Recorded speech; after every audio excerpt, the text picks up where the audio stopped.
Mesdames, Messieurs, bonjour et bienvenue dans cette émission spéciale consacrée à la santé, spécifiquement à la couverture maladie universelle. Ce 20 septembre, on a fêté l'an 1 du lancement de la CMU, une idée chère au chef de l'État, le président Macky Sall.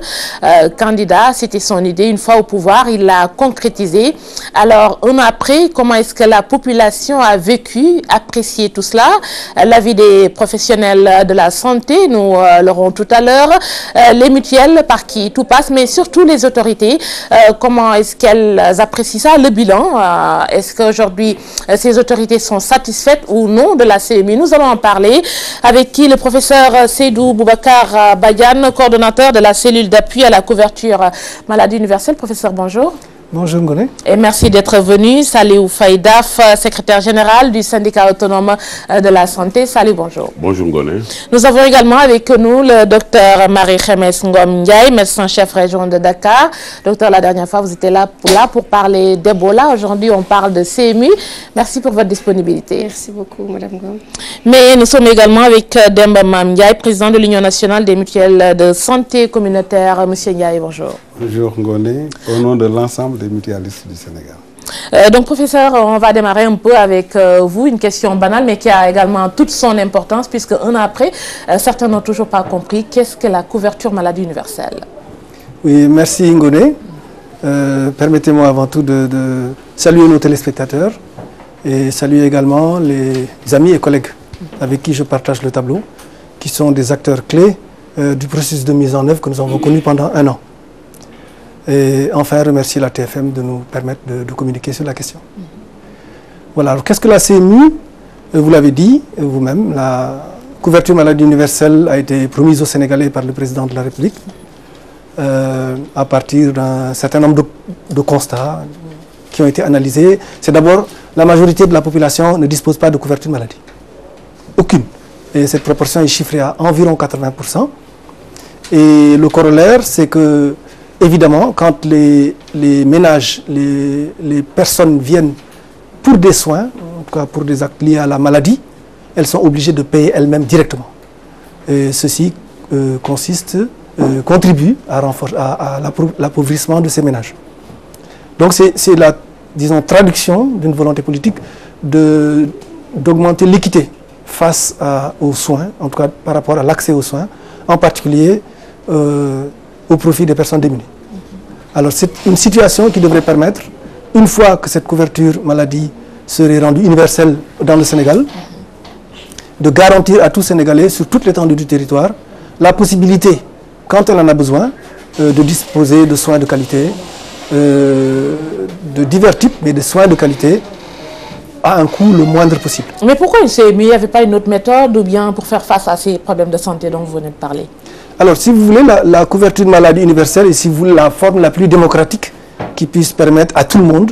Aujourd'hui, nous avons une médecine à deux vitesses où les riches peuvent se soigner et les pauvres non. Donc, c'est un peu cela. Donc, diminuer les disparités dont les populations disposent face à la maladie et garantir l'accès aux soins à tout le monde. 80% salé de la population sans couverture maladie. L'idée est salutaire, mais dans la perception globale aujourd'hui, on pense que la CMU ne marche pas. Vous, en tant que professionnel de la santé, est-ce que vous êtes d'accord ou bien quelle est votre position là-dessus? Merci.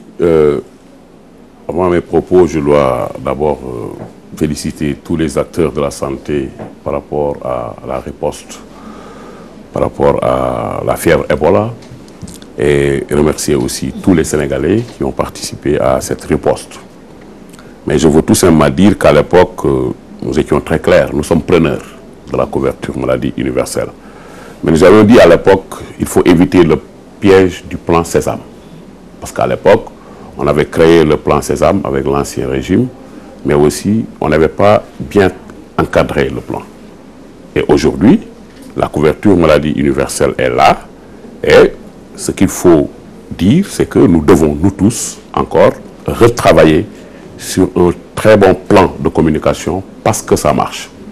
Ça marche dans la mesure où les statistiques sont là, ça marche dans la mesure où tout le monde doit savoir qu'on doit aller vers les mutuelles de santé et qu'on doit aussi dire aux populations le montant qu'ils doivent cotiser. Parce qu'au Sénégal, ce qui nous manque, c'est qu'on ne va pas toujours au fond des choses. Parce que le mutualiste va revenir sur ça. Mais c'est sûr que si on dit à la personne que vous cotisez 3 500 par an, si on divise ça par 12, vous ne donnez même pas 300 francs le mois. Mais vous parlez de revenir un peu sur le problème de communication. Est-ce que l'information n'a pas été biaisée depuis le début? Parce que certains pensent que quand on dit CMU, tu peux aller à l'hôpital sans un sou, te faire soigner. Est-ce que ce n'est pas à votre niveau, vous, lors du lancement, vous avez tellement communiqué sur la gratuité que les gens ont pensé que du coup, il n'y avait rien à donner? Mais on a parlé de gratuité, c'est pour cela qu'on avait dit à l'époque que vous allez accéder aux soins à moindre coût. On était clair. Mais vous savez, la perception que les populations devaient avoir au début, elles ne l'ont pas eu. C'est pour cela que nous devons retravailler sur ça. Et je crois que, non, c'est à nous tous. Nous sommes tous des acteurs. Nous sommes tous des acteurs et nous devons tous participer à la réussite de la couverture maladie universelle. Peut-être au fond des débats, vous allez voir qu'il y en a qui sont déjà en plein dans la couverture maladie et qui reçoivent des soins. Il y a les enfants de 0 à 5 ans qui sont là, qui reçoivent des soins. Il y a des bénéficiaires de ces mutuelles qui reçoivent des soins. Mais vous savez, toujours au Sénégal, il y a des gens qui disent que... j'ai lu il y a 4 jours ou 5 dans un journal où les gens disent que c'était de l'arnaque. Une arnaque politicienne. Non, ça c'est très grave. Ça, je les attaque directement pour leur dire qu'ils doivent venir là où il y a les bonnes informations. Nous avons les bonnes informations parce qu'à chaque fois qu'on a des difficultés, on se rapproche du coordonnateur pour lui dire voilà ce qu'on veut savoir. Maintenant, aussi, les préalables aussi, on avait posé les préalables. Dire que le personnel doit être là au moment de la production de soins parce que sinon, si on n'a pas de production, on ne peut pas offrir des soins. Mais aussi, les infrastructures doivent être là. Et aujourd'hui, toutes ces informations-là sont disponibles. Il faut aller là où on doit cueillir les informations avant de parler d'arnaque ou de quoi que ce soit. Le Sénégal en a besoin et nous allons accompagner ce projet. Et vous allez nous donner ces informations, docteur Marie Khemesse, arnaque politicienne, les gens qui n'ont pas compris, vous avez trop communiqué sur la gratuité, d'autres vous accusent de vous être précipité, la phase de réflexion, de mise en masse avant de généraliser. Est-ce qu'aujourd'hui, vous avez respecté toutes ces étapes avant un peu d'entrer dans le fond, avec la CMU? Donc, merci beaucoup, Ngoné. Également, je remercie tous les acteurs ici présents, représentant pratiquement tout le système sanitaire, autour donc de cette importante activité qui est la couverture de maladie universelle. Je pense que vous l'avez bien dit, peut-être qu'il y a eu beaucoup de problèmes d'incompréhension, mais en réalité, quand vous allez au fond, c'est ce processus continu, et j'insiste sur le terme continu, qui consiste donc à offrir aux populations sénégalaises des soins socio-sanitaires de qualité, à moindre coût, accessibles à tous les niveaux. Des zones les plus reculées du Sénégal jusqu'au niveau de la capitale Dakar. C'est vrai que pour toute stratégie débutante, il y a toujours des difficultés. Nous allons continuer, comme je vous l'avais dit avec Ebola, ce processus de communication. Je pense qu'on ne s'arrêtera pas de dire qu'il faut toujours communiquer et bien communiquer. Et dans cette couverture de maladie universelle, il y a une étape de gratuité, une stratégie de gratuité. Peut-être que c'est ce qui a plus ou moins englobé, en tout cas, faire perdre le sens de la couverture de maladie universelle. Parce que dans cette CMU, il y avait d'abord à renforcer les offres de gratuité qui existaient d'abord, parce qu'il faut dire au Sénégal, il y a toujours eu la gratuité des soins. Il y a eu la prise en charge du paludisme, la prise en charge avec les ARV, la prise en charge avec la tuberculose, l'hémodialyse qui continue en tout cas plus ou moins. Il fallait renforcer cette politique de gratuité en y amenant cette fois-ci également, j'avais oublié, il y avait également la césarienne dans les autres régions périphériques, sauf Dakar, dans 13 régions. Depuis 2013, fin 2013, on a la gratuité de la césarienne au niveau de Dakar. Mais il y avait également cette couche vulnérable causée par les populations d'enfants de 0 à 5 ans qu'il fallait renforcer. Mais ce n'est pas seulement la CMU, cette gratuité. Il fallait également voir comment renforcer le reste du processus, c'est-à-dire rendre accessibles les autres soins, qui ne peuvent pas être gratuits à 100%. On l'a toujours dit, il y a toujours un tiers payant. Et dans la plupart du temps au Sénégal, le tiers payant, c'est l'État. C'est ça en fait qui amène les problèmes. C'est pourquoi dans ce processus, quand on a commencé cette fois-ci, on a bien dit si on voulait que cette stratégie marche, il faut nécessairement que les populations adhèrent aux mutuelles de santé. Ceci est important. C'est pourquoi je salue aujourd'hui la présence de M. Ndiaye qui est là au nom de toutes les mutuelles du Sénégal. Parce qu'on ne peut pas avoir des soins gratuits à 100%. C'est gratuit quand vous, Madame Ngomgone, vous venez à la structure, mais toujours il y a quelqu'un qui paye. Ça peut être soit de la collectivité locale, ça peut être une bonne volonté. Il faut vraiment qu'on parle de cela. Ça peut être l'État dans les 2/3 du temps, mais également ce qui peut rendre la stratégie durable et pérenne, c'est l'adhésion des populations aux mutuelles de santé. Et je pense que c'est là aujourd'hui on doit s'attendre, s'arrêter pour faire le maximum de communication. On va voir ça avec M. Ndiaye. Monsieur Ndiaye, les mutuelles, un baromètre. Aujourd'hui, est-ce que la population a adhéré? Comment est-ce que vous appréciez la CMU? Elle marche à un an après son lancement ou bien il reste encore des efforts à faire? Merci donc Ngone. Au nom de l'ensemble des mutualistes du Sénégal, je suis heureux de me retrouver autour de cette table au moment où nous fêtons l'an 1 du lancement de la couverture universelle qui a fait des mutuelles de santé l'axe communautaire, l'axe principal. Comme vous le dites, un an c'est peu, mais un an c'est beaucoup si on va à l'intérieur du Sénégal et qu'on se rend compte dans les départements pilotes combien ça bouge, combien les populations ont apprécié l'effort de l'État pour accéder à des soins de qualité. Donc quand j'entends certains dire que c'est une arnaque, moi mutualiste, j'en ris. Parce que si vous allez dans les 14 départements du pilote du Sénégal, vous vous rendrez compte qu'à tous les niveaux, les populations viennent adhérer aux mutuelles. Les populations vont dans les structures de santé, du poste à l'hôpital, pour pouvoir bénéficier. Mais comment ça se passe? Il y a une campagne de communication ou bien c'est vous qui allez vers ces populations? Concrètement, sur le terrain, comment ça se passe aujourd'hui? Sur le terrain, parce que nous avions bien dit, dans le cadre de la décentralisation du DECAM, on a dit une mutuelle de santé, une collectivité locale. C'est pour permettre aux populations rurales, particulièrement, d'accéder aux soins. Parce que dans les temps, il y avait les fonctionnaires qui bénéficiaient des imputations budgétaires.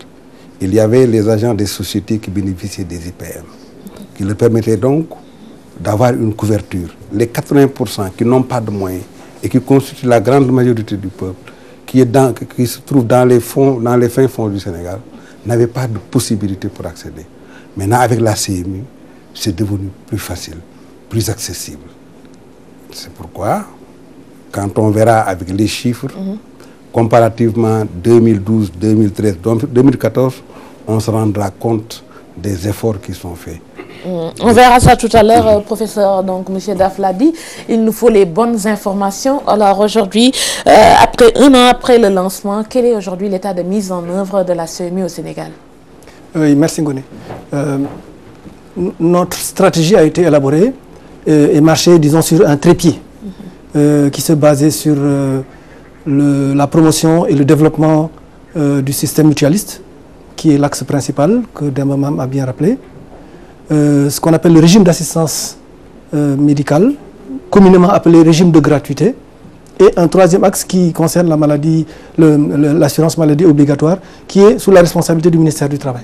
Donc, nous avions principalement en charge les deux axes, mutuelles et initiatives de gratuité. Alors, concernant les mutuelles de santé, ce qu'il faut savoir, c'est que les années 2013 et 2014 ont constituent une phase de démonstration de notre stratégie.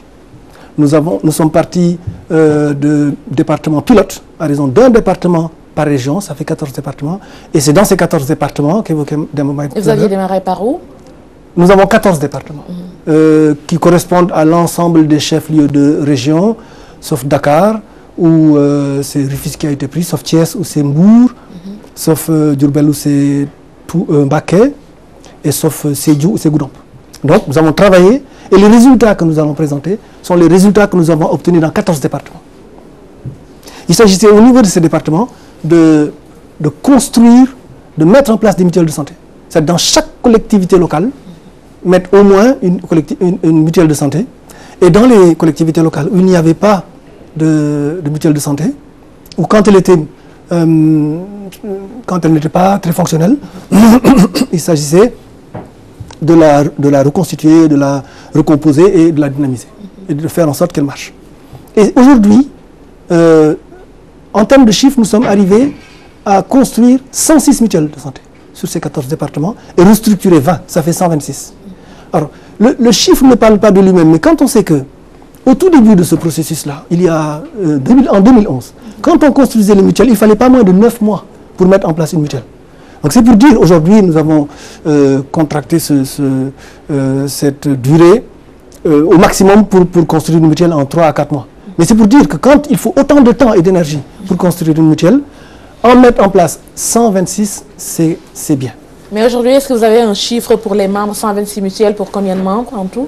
Oui, j'ai des chiffres. Alors, nous avons aujourd'hui, si on compare de décembre 2013 à juin 2014, nous fêtons 1 an, mais en vérité, c'est 6 mois, puisqu'on a les résultats tous les 3 mois. Le résultat du 3e trimestre n'est pas encore disponible.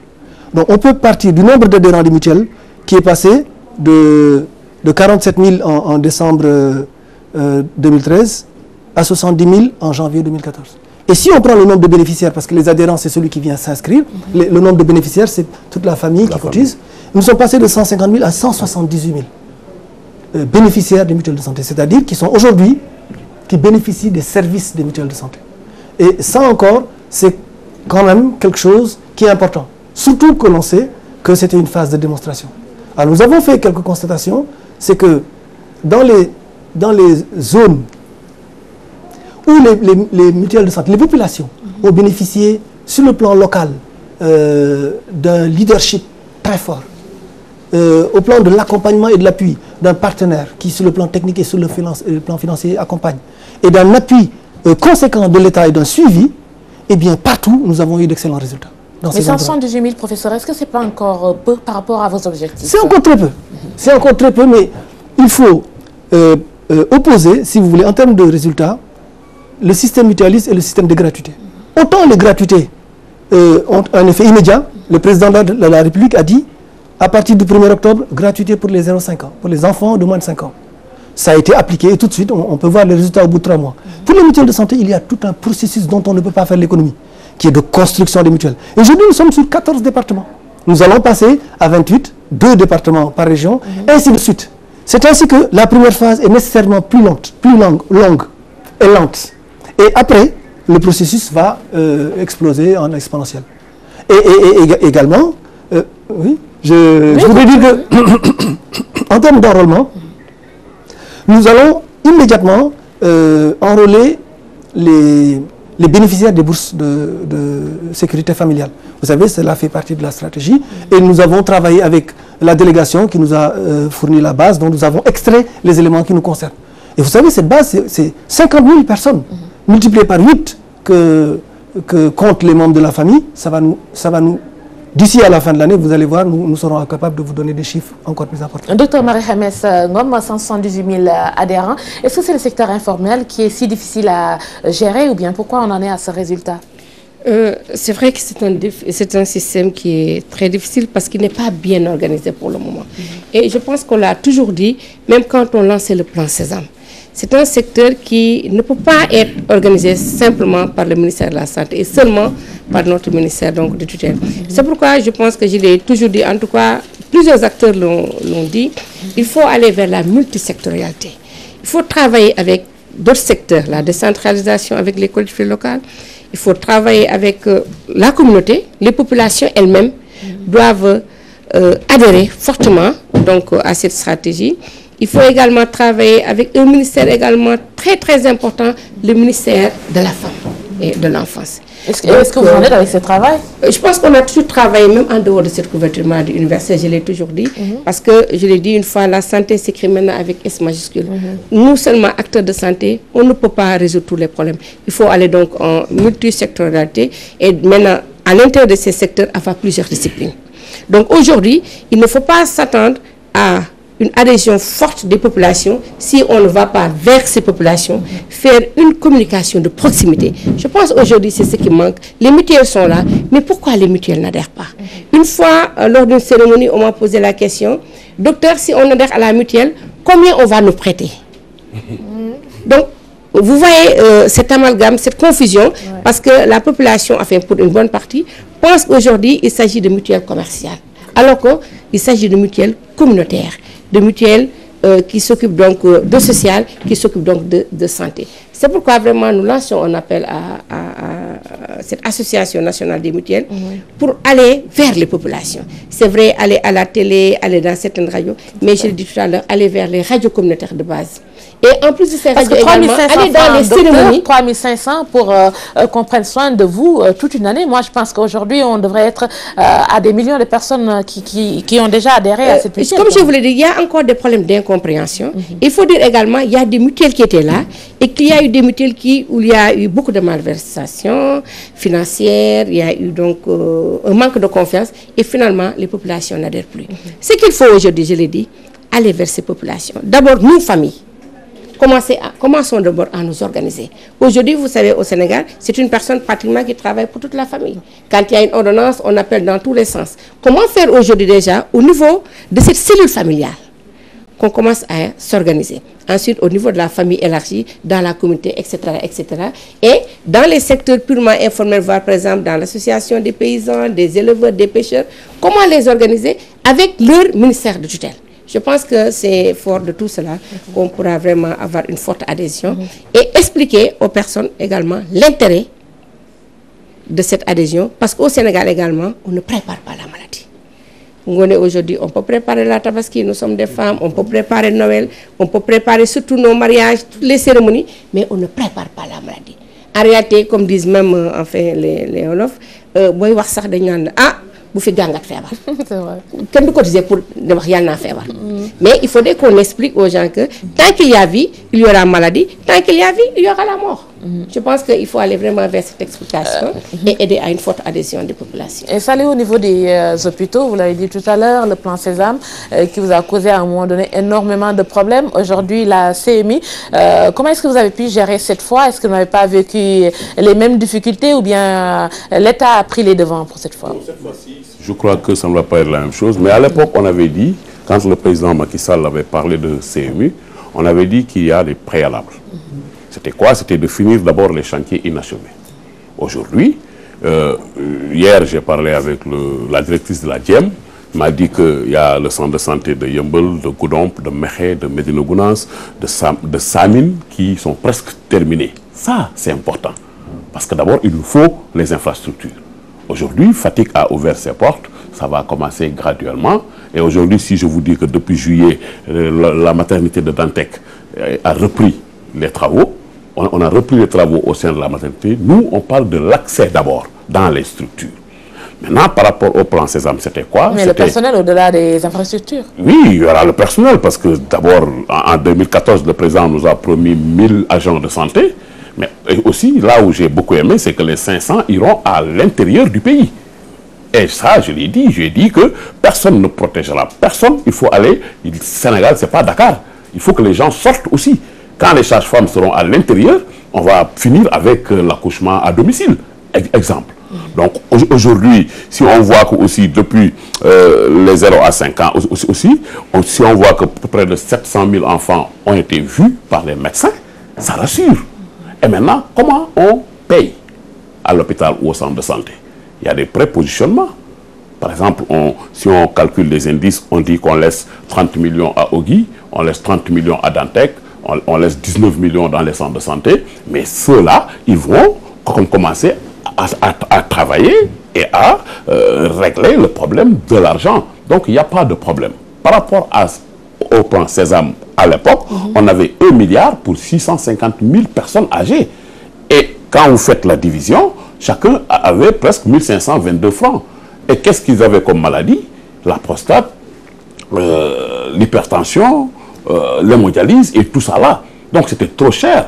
Heureusement que aussi le président Macky Sall a augmenté. Mais ici pour l'instant aussi on dit qu'on a 5 milliards et que c'est trop peu comparé aux autres pays de la sous-région. Oui, c'est trop peu, je suis d'accord. Mais dans les autres pays de la sous-région ou bien dans les autres pays africains qui sont en train de faire la couverture maladie universelle, l'adhésion est obligatoire. l'adhésion est obligatoire. Là aussi, on doit rediscuter entre nous pour voir. Venez, adhérons à cette structure, les uns soignent les autres. 3500 vous donnez par an, l'État donne 3500 pour vous-même. Ça fait 7000 par personne. C'est comme ça. Et après, on va définir le paquet de soins. On va dire le ticket est gratuit, les médicaments qui existent dans la structure est gratuit, et pousser aussi les Sénégalais à respecter la pyramide sanitaire. Vous habitez dans une localité où il y a un poste de santé, un centre de santé, vous avez des migraines, vous sautez le poste, vous sautez le centre de santé, vous allez à Ogui. C'est 5000 la consultation. Mais si vous... Peut-être parce qu'on n'est pas sûr que sur place, on va trouver les médecins qu'il faut. Si, dans chaque structure sanitaire, il y a un médecin, il y a des infirmiers, il y a des sages-femmes.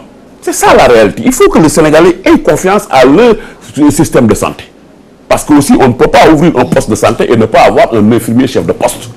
On ne peut pas ouvrir un poste de santé ou qui sont sous le couvert de district. Pourtant, vous savez que surtout à l'intérieur du pays, c'est le constat qu'on fait souvent. Là-bas, on te dit, il n'y a pas d'infirmiers. Il y a des manquements. Nous, on a dit, et c'est depuis longtemps qu'on a dit qu'il y a manque de personnel qualifié. Et ça, nous, on l'a dit. Moi, j'ai été jusqu'à demander au chef de l'État, de lui dire, monsieur le président de la République, si vous prenez en charge la spécialisation, ça va nous aider. Et ça va faire revenir l'engagement décennal. Pour dire que, monsieur, on a payé vos études d'agrégation, maintenant vous allez, de spécialisation, vous allez maintenant travailler 10 ans pour le public. C'est ça, la réalité. Mais, allez-y doucement, essayons de voir ce qu'on peut faire et améliorons ce qu'on a sous la main. Donc, moi, je crois qu'aujourd'hui, les populations doivent adhérer. Je ne dis pas que, je ne demande pas à l'État d'en faire une adhésion obligatoire, mais réfléchissons, allons vers ces gens-là, discutons avec eux, sur toutes nos langues aussi, expliquons à ces gens-là comment ça doit marcher et ils vont tous venir dans ces mutuelles de santé. Alors, on peut parler de l'adhésion un peu, qui peut bénéficier aujourd'hui de la CMU. On fait une demande, la démarche exacte aujourd'hui à adopter pour bénéficier de ces soins. Merci Ngoné. Avant de revenir à ces modalités de cotisation, je voudrais revenir sur 3 aspects qui ont été abordés, notamment le niveau des adhésions, ensuite la multisectorialité et la participation des collectivités locales. Parce que nous sommes à l'heure du bilan, il faudra qu'on soit concret. Je vais vous donner 2 exemples patents. L'un c'est dans la région de Diourbel, l'autre c'est dans la région de Dakar. Vous prenez le département de Mbacké, qui en 2013 comptait 4 mutuelles de santé. Aujourd'hui, on est à 35 mutuelles de santé. Vous avez le département de Mbacké, qui avait 855 adhérents en 2013. Aujourd'hui, se retrouve avec 7431 adhérents.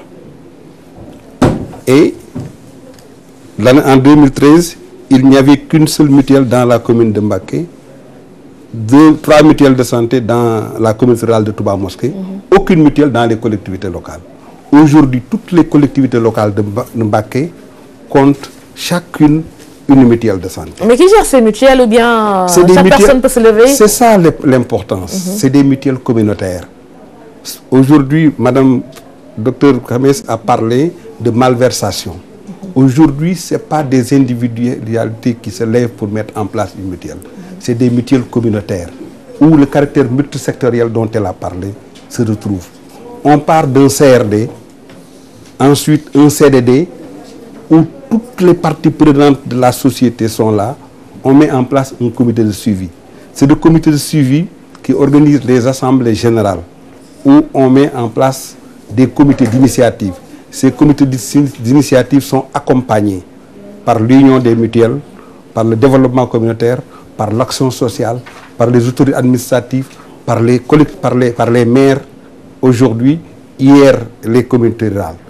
C'est tout cet ensemble, avec les chefs religieux, les groupements de femmes, qui se retrouvaient au niveau de la place publique, qui mettaient en place un comité d'initiative. Et ce comité d'initiative qui est formé et qui va vers les populations pour les adhésions et qui organise des assemblées générales. Est-ce que ces responsables sont payés ou bien... Aucunement, parce que ça c'est le bénévolat. Parce que quand c'est la communauté qui prend en charge sa propre santé, les gens n'ont pas pour le moment besoin de payer. Parce que chacun se sacrifie, chacun se sent responsable. C'est ça maintenant, cette nouvelle démarche qui est en train d'être inculquée. Elle doit être comprise par tout le monde, que ce n'est pas l'affaire de l'État seulement. Ce n'est pas l'affaire des collectivités locales, c'est l'affaire de toute la communauté qui doit se mobiliser pour répondre à l'appel du président de la République. DAF disait tout à l'heure qu'avec 3 500 francs. Mais au début, les mutuelles avaient des cotisations de 100 francs, de 200 francs, qui ne permettaient pas d'accéder à tous les niveaux, qui s'arrêtaient au niveau poste de santé, au niveau de centre de santé. Et à des taux très bas. Maintenant, avec l'apport de l'État, on a rehaussé la cotisation à 3 500 francs. L'État cotise 3 500 francs complémentaires, ça fait 7 000 francs. C'est ces 7 000 francs qui permettent d'accéder à 80% de prise en charge pour les médicaments, pour les actes, au niveau poste, au niveau centre de santé, au niveau hôpital. Pour les médicaments génériques, les médicaments eBay, 80%. Et maintenant, ce qui était plus difficile, c'est l'accès aux médicaments de spécialité. Avec cette contribution de l'État, on a 50% de participation. Alors, professeur, le paquet de soins un peu, avec 3 500 aujourd'hui, à quoi on en doit dans nos structures?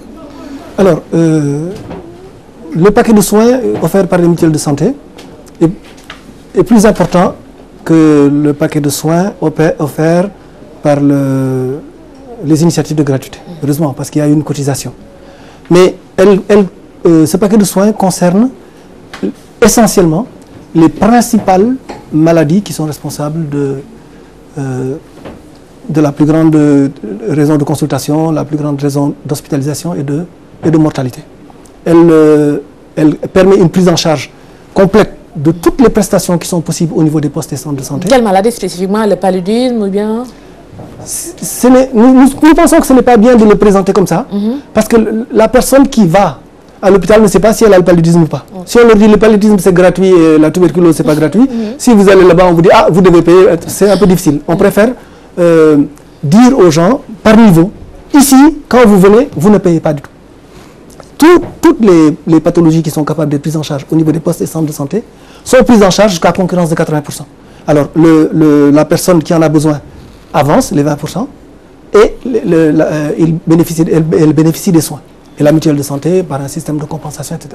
Mais une étude de faisabilité a permis de faire en sorte que les possibilités offertes aux patients ne s'arrêtent plus simplement au centre de santé, mais avec les subventions que l'État a augmentées, ça permet d'aller à l'hôpital, là encore pour un paquet déterminé. Et pour ceux qui n'ont pas 3 500, parce que quand on a des problèmes pour le petit déjeuner, le déjeuner et tout, donner 3 500 au cas où je serais malade, en fait, c'est pas évident pour une certaine partie de la population. Alors, qu'est-ce que vous proposez à cette frange de la population? Oui, tout à fait. Alors, c'était le premier aspect des subventions, parce qu'il y a deux types de subventions. Il y a des subventions qui sont dites générales, qui concernent toutes les personnes qui sont capables de cotiser. Et à ce moment, l'État complète la cotisation à raison de 50% pour l'amener à 7 000 francs au total. Mais pour les personnes qui ne sont pas capables de cotiser, ce qu'on appelle les subventions ciblées, ces personnes-là, l'État les prend en charge intégralement. L'État paye 7 000 francs pour ces personnes-là. Vous me direz, au Sénégal, tout le monde est indigent. Mais comment exactement comment le ciblage est fait? Il faut faire le ciblage. L'État a commandité un ciblage qui a été confié à la délégation générale à la protection sociale et à la solidarité nationale. Cette délégation a rassemblé toutes les institutions, toutes les personnes qui étaient en charge ou qui avaient l'habitude de procéder à ces ciblages-là, avec des personnes qui avaient l'habitude de cela, des personnes techniques qualifiées, assistants sociaux, etc. Et ils ont tenu une réunion, déterminé, fait des enquêtes sur le terrain, et ça a duré 1 à 2 ans. Et à l'issue de cela, ils ont établi une liste nationale qu'on appelle le registre national, où il y a tous les indigents du Sénégal. Bon, et maintenant, de ce registre, puisent tous les ministères qui ont envie de prendre les indigents pour les enrôler, par exemple, pour nous. Et c'est cette liste-là, pour ce qui concerne les indigents qui doivent être enrôlés dans les mutuelles, est disponible aujourd'hui au niveau du ministère de la Santé. Est-ce que c'est réactualisé? Parce que, comme on le sait, les temps sont durs, ou bien comment est-ce que vous faites? Disons que c'est une liste qui est nationale et qui a beaucoup d'items. C'est les indigents et tous les paramètres sont pris en compte. Mais si vous avez par exemple le ministère de la Santé qui veut avoir une action en direction des populations, mais qui veut en même temps régler d'autres problèmes, elle dit bon, j'offre une gratuité par exemple, à la condition que vos enfants soient vaccinés. Ça incite les parents à les vacciner. Ça permet de régler un problème et d'atteindre d'autres objectifs en même temps. Et c'est pourquoi ces listes sont ciblés en fonction des desiderata des ministères qui en ont besoin. Docteur Ngoné, tout à l'heure, je n'avais pas terminé parce que je parlais des mutuelles de santé quand on parlait des résultats, mais il y a également le système de gratuité.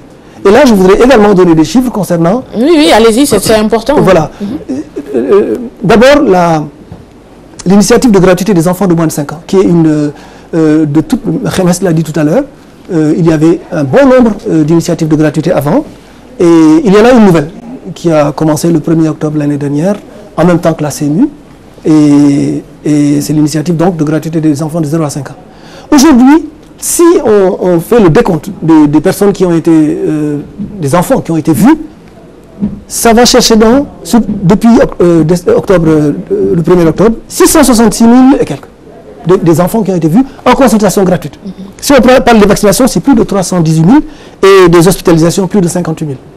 C'est pour dire que le processus est en train de se mettre en place. Que de façon indéniable, les enfants sont pris en charge aujourd'hui, sur toute l'étendue du territoire.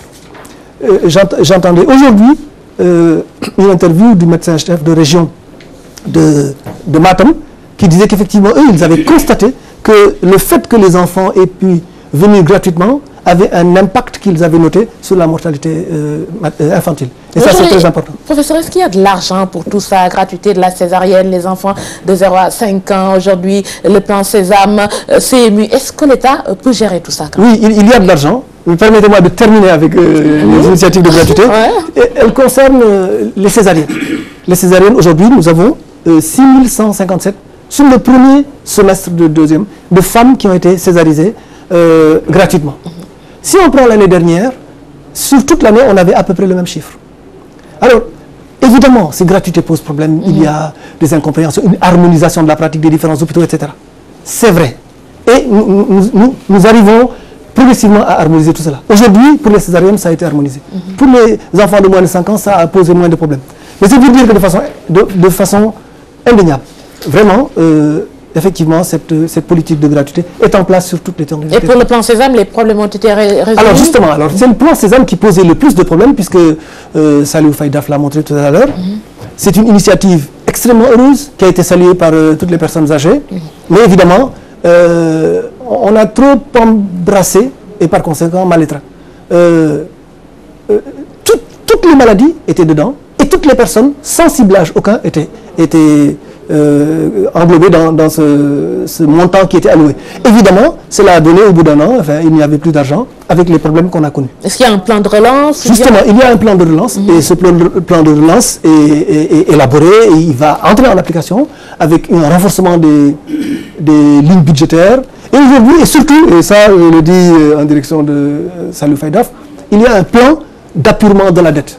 Et aujourd'hui, il y a 1,5 milliard qui ont déjà été attribués à différents hôpitaux. Évidemment, on est encore loin du compte parce que c'est plusieurs milliards qui représentent la dette, mais il y a un plan d'appurement des hôpitaux. Et à partir du moment où les hôpitaux eux-mêmes verront que l'État est en train de leur rembourser les césariennes de l'année dernière, etc., elles seront plus enclins à prendre en charge de façon correcte les césariennes et les personnes âgées. Je voulais dire, Madame Ngoné, que dans cette politique aussi, il ne faut pas oublier qu'il y a les personnes handicapées qui attendent cette année ce qu'on appelle la carte d'égalité des chances, qui va les aider aussi à accéder aux soins. 20 000 cartes vont sortir d'ici le mois de décembre. Et ça aussi, c'est à saluer. Parce que les personnes handicapées aussi, à l'époque, rencontraient d'énormes difficultés pour accéder aux soins. Maintenant, si on sort 20 000 cartes d'égalité des chances... Et là aussi, ce sera gratuit ou bien il y a une cotisation à verser? C'est la carte. Vous utilisez la carte pour accéder aux soins. Je crois que le docteur Marie-Khémesse fait partie des médecins agréés. C'est-à-dire les personnes handicapées vont venir vers ces médecins agréés pour qu'ils leur délivrent le certificat d'handicap qu'ils vont encore déposer au niveau de l'action sociale. Et à partir de là, on va sélectionner les 20 000 dans tout le Sénégal. Pour un jet, pour un premier jet, c'est 20 000 cartes. Mais d'ici 2017, je crois que ça doit être 50 000 cartes. Parce que les personnes handicapées aussi font partie de cette affaire-là. Et on doit les prendre en charge, Inch'Allah. Docteur Marie-Khémesse, l'État veut bien faire. On a entendu le professeur sur la politique de gratuité. La CMU aujourd'hui. Mais aujourd'hui, la possibilité pour certains pose problème. Est-ce qu'on a les moyens de notre politique? C'est pourquoi j'ai dit au départ, j'ai insisté sur le terme continu. C'est un processus continu. Nous allons aller à la retraite, la nouvelle génération va venir et je pense que tous les pays, en tout cas toutes les sociétés qui ont réussi... On parle de retraite, docteur, donc je me dis d'ici 10 ans, 15 ans, quoi. Comme vous voulez, hein, comme si ça peut être demain. Ça veut dire que c'est un processus continu. Et l'État, c'est qui en fait, Ngoné? L'État, c'est toi, l'État, c'est moi. Aujourd'hui, on parle de l'État, ensuite en parlant du gouvernement, de la collectivité locale, de la communauté. Mais que dire aujourd'hui, par exemple, d'une Ngoné qui, par exemple, d'ici 2 ans, aura, disons, assez de moyens, où Ngoné aura des rentrées et des sorties dans le cadre d'une coopération décentralisée pour amener des moyens dans ce pays-là.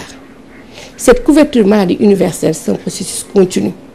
Il ne faut pas s'attendre à ce que demain, après-demain, qu'un État, parce que moi je prends la référence des États-Unis, le président Obama l'a essayé, il y a eu beaucoup de bruit. Cette politique de gratuité rentre dans la CMU. Tout à l'heure, parfois les gens veulent faire un mauvais procès du plan Sésame. Le plan Sésame était une bonne initiative qui a marché pendant un certain temps. Mais certainement, il n'y a pas eu de contrôle. C'est pourquoi je pense que de temps en temps, on se frôle avec le professeur Badiane pour dire qu'il faut des garde-fous. Dans toute belle initiative, il faut des garde-fous, sinon il y aura des dérapages. Et je pense que cette politique de gratuité, qui est un élément de la couverture maladie universelle, parce que j'ai l'impression, quand j'entends les gens parler, il y a une petite confusion. La politique de gratuité, ces initiatives de gratuité sont dans la couverture maladie universelle. Aujourd'hui, je l'ai dit tout à l'heure, il y avait les arrivées, il y avait le paludisme, il y avait tout. Il y a les enfants de 0,5 ans, il y a la césarienne. M. Faïda vient de le dire, il y aura les handicaps. Les drépanocytaires sont dans l'angle, les diabétiques, les hémophiles. Tout le monde va rentrer aujourd'hui dans la danse. Mais c'est à nous de voir aujourd'hui comment réajuster ces stratégies pour que pendant tout cet instant, que les populations puissent accéder à des soins de qualité et à moindre coût, encore une fois, et ne pas se baser à 100%. Et rendre la cotisation obligatoire, n'est-ce pas une idée, comme ça se passe ailleurs ou bien? Je pense une fois on l'a dit, mais il veut donner l'exemple du Rwanda, mais le Rwanda n'est pas le Sénégal. Je pense que je ne veux pas trop avancer dans tous ces éléments de démocratie, mais aujourd'hui, je pense que ce n'est pas pour demain. Aujourd'hui, faire un forcing pour dire que, écoutez, vous allez... Le Sénégal est un pays de dialogue. Je pense qu'on va continuer de dialoguer en expliquant effectivement qu'aujourd'hui, ces initiatives doivent être soutenues par des tiers payants et qu'un seul État ne peut pas continuer à payer. À propos de ça, il y avait des financements innovants et tout. Est-ce qu'on en est aujourd'hui? L'État avait promis également de réduire son train de vie pour gagner là-bas aussi quelques milliards. Alors, qu'est-ce que ça donne au bout de là, je pense que vous allez voir Madame le ministre de la Santé sur le plateau. Mais moi, en tant que technicien, ce qu'aujourd'hui je peux faire, c'est voir autour de moi, en tant que médecin-chef de région, avec mon gouverneur, avec les différentes collectivités locales, avec les mutuelles de santé, comment faire pour trouver des financements pour vraiment régler tous ces problèmes. Mais maintenant, le reste, vous allez voir avec Madame le ministre de la Santé. En attendant, M. Diaw va me donner une réponse, parce qu'à l'époque, on avait remis des chèques de 50 millions à chacun des présidents des unions régionales de mutuelles de santé. Aujourd'hui, qu'est-ce que vous avez fait un peu de cet argent? Est-ce qu'il y a un contrôle et tout? Oui. Parce que ce sont des fonds importants quand même. C'est des fonds de l'État, mais c'est surtout des fonds des communautés. Parce qu'il n'y a pas seulement les cotisations, les fonds de l'État, mais il y a aussi les cotisations. Et je crois que ce qui a fait que la plupart des mutuelles qui ont existé n'ont pas prospéré, c'est parce qu'il y avait un manque de bonne gouvernance. Il y avait aussi un manque de formation. Et maintenant, des efforts sont faits dans ce sens, notamment l'élaboration de manuels de procédure qui permet de dire comment il faut dépenser l'argent des comptes. Mais comment est-ce que ce fonds a été utilisé? Oui, dans la lettre directive qui a accompagné la dotation de cette subvention, il a été bien précisé qu'il y a 20% de ces subventions qui devaient rester au niveau de l'union régionale. Et les 80% qui restaient étaient versés au niveau de la mutuelle. Ça, c'était pour permettre à la mutuelle de prendre en charge le paquet de base, poste de santé et centre de santé. Pour crédibiliser encore les mutuelles, pour offrir encore plus de garanties, le paquet complémentaire, c'est-à-dire les hôpitaux et les pharmacies, devait être réglé tous les mois par les unions régionales. Et je crois que donc, jusqu'à ce jour, toutes les mutuelles ont réglé définitivement ces problèmes de facture. Mais s'il y a un contrôle pour tout cet argent qui passe entre vos mains, qui est au-dessus, qui passe quelquefois pour voir si tout est OK ou bien il n'y a pas de contrôle? Ouais, j'en étais à la répartition. C'est pour dire quand il y a un manuel de procédure, il y a des modalités. On a dit que l'essentiel de cet argent, les 75%, devait revenir, être conservé uniquement, consacré uniquement au paiement des factures. Il y a 25% maintenant qui devaient revenir au fonctionnement. Et dans cette utilisation de l'argent, les mutuelles sont sous le contrôle de l'union régionale, de l'union départementale, mais sont aussi sous le contrôle de l'administration. Parce que ces conventions ont été signées au niveau régional, au niveau national, par le président de l'union nationale et les présidents des unions régionales au ministère de la Santé, devant le ministre.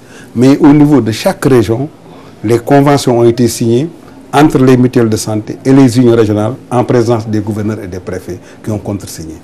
C'est dire donc que l'argent, non seulement il y a des garde-fous qui ont été pris comme disait Khémesse, mais ces mutuelles de santé, ces administrateurs de mutuelles aussi ont été formés. Il y a près de 2090 administrateurs qui ont été formés pour pouvoir disséminer cette formation au niveau de l'ensemble des mutuelles. Tout à fait, puisqu'on est à moins de 10 minutes, docteur, de la fin de cette émission, sur la question de l'argent, le financement innovant. Docteur Marie Khémesse n'a pas voulu trop s'avancer. Aujourd'hui, 5 milliards, vous l'avez dit tout à l'heure, c'était trop peu. Aujourd'hui, est-ce qu'il y a des moyens mis en place un peu pour renflouer les caisses pour l'année à venir? Alors, nous avons dans le budget du ministère de la Santé déjà des sommes, des fonds qui étaient alloués à toutes les anciennes initiatives de gratuité, comme le montrait Marie Khémesse, et ce qu'on appelle un fonds spécial CNU qui est l'équivalent de 5 milliards, c'est 5 milliards l'année dernière, qui est passé à 6 milliards cette année. Et l'un dans l'autre, nous avions à peu près un budget d'environ 13 milliards pour la couverture maladie universelle. Il est vrai qu'idéalement, si l'on devait prendre en charge toutes les pathologies, quelles qu'elles soient, et quel que soit le niveau, ce n'est pas cela qu'il nous faudrait. Il nous faudrait largement plus de 25 milliards chaque année. Et par conséquent, nous ne pouvons pas appliquer la couverture maladie dans le sens où on l'entend en Europe, etc. Aujourd'hui, il s'agit de garantir les soins de base à l'ensemble des populations. Et à ce niveau-là, l'argent dont nous disposons aujourd'hui nous suffit parce que nous avons une montée en puissance que nous sommes en train de consommer. Mais évidemment, bientôt, et de plus en plus, nous aurons besoin de plus en plus d'argent. Très rapidement, professeur, lors du lancement, on avait également parlé de la création de la Caisse autonome de protection sociale. C'est devenu quoi, ou bien finalement, ça n'a pas été mis en place? Alors, évidemment, ça n'a pas été mis en place. La délégation générale, toujours, avait été chargée de réfléchir à cela. Et cette réflexion, je pense savoir qu'elle se poursuit. Voilà, c'est ça que je peux dire de la capsule. Mais il faut dire qu'au-delà de la capsule, qui est une protection sociale en général, par rapport au statut réglementaire, nous avons envisagé, nous sommes allés même plus loin, de mettre en place une loi qui pourrait garantir la pérennité de la couverture maladie universelle et l'organisation au sein du ministère de la Santé. Un petit tour de table, professeur. On garde ça pour la fin. Je vais revenir à vous pour clôturer. Salif Faye, rapidement un peu l'avenir de la CMU après l'an 1 s'est écoulé aujourd'hui. Comment est-ce que vous voyez la prochaine année? Sur quoi faudrait-il mettre l'accent? Sur les moyens financiers, sur les ressources humaines et terminer les infrastructures. Si je dis, aujourd'hui nous sommes à 127 milliards de budget global, c'est-à-dire de budget de notre système de santé. Et aujourd'hui, avec tout ce qui se passe, Ebola à gauche, couverture maladie à droite, plan Sésame, beaucoup de gratuité, je crois que le chef de l'État, aujourd'hui le plaidoyer doit être d'essayer de convaincre le chef de l'État à amener ce budget du ministère de la Santé à près de 250 millions, au moins. Il faut qu'on atteigne les 15%. 15% comme recommandé quand même, alors qu'on parle des OMD et tout. C'est ça la réalité, c'est-à-dire pour que le président réussisse sa politique de santé, il faut qu'il mette la main dans la poche. 250 milliards va le suffire, et là, les acteurs debout vont se mettre là pour offrir des soins de qualité aux populations, mais aussi demander aux populations aussi de respecter la pyramide sanitaire et pousser les acteurs à faire des communications, un plan de communication qui pourra atteindre au plus bas niveau pour qu'ils comprennent ce qui se passe dans notre système. Salut, merci. Docteur Marie-Khemesse, vous je voudrais un peu que vous réagissiez sur le volet communication. Vous l'avez dit, il va falloir encore communiquer davantage. Je l'ai dit, il faut communiquer davantage parce que en réalité, j'ai l'impression que même vous, Ngone, vous n'avez pas bien compris qu'est-ce que c'est que la CMU. Parce que de temps en temps, on a l'impression qu'on veut dire CMU égale gratuité. Non. Non, on ne fait pas que c'est égale gratuité, mais nous, on pose un peu les questions que la population se pose. Voilà, aujourd'hui, qu'est-ce que cette population veut?